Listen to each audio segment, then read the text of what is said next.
Now to another story, brand new since 6. It's been 1 week since a large fire leveled a beloved chicken restaurant along the Ohio River right in southern Indiana.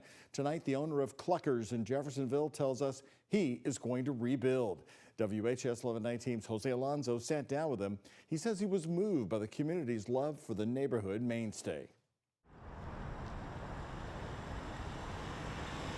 The charred remains of the popular restaurant on Riverside Drive, Cluckers, is fenced off to the public. Debris from last week's fire are still scattered across the street. It meant a lot to a lot of people, and it would be a disservice for us not to bring it back. Owner of the beloved chicken restaurant, Matt Murley, sat down with me at their New Albany, Indiana location.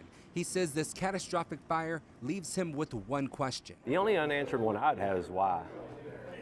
Why has this happened? His about 47 employees displaced by the fire are wondering the same thing, but are still hard at work. We've had multiple employees go to some of the other locations that had openings and availability for them, and we're going to fit as many of them as we can. Other ones, I know they're looking locally, and the Jeffersonville community's had their arms open, ready to support. What was once a noisy and vibrant spot has now fallen silent, and the smell of ash still lingers in the air. Hoosiers are still stomping in the middle of the street to take in the disbelief that Cluckers is gone. I mean, look at the outreach.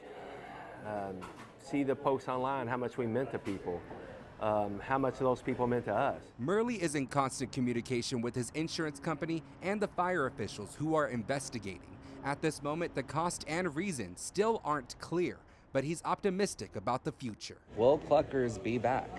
Cluckers will be back in Jeffersonville. As the sun sets on this place that holds memories, there's hope for a return in the near future.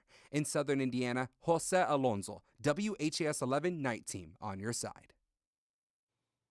Murley told us that he does want to clarify he owns the restaurant but not the property.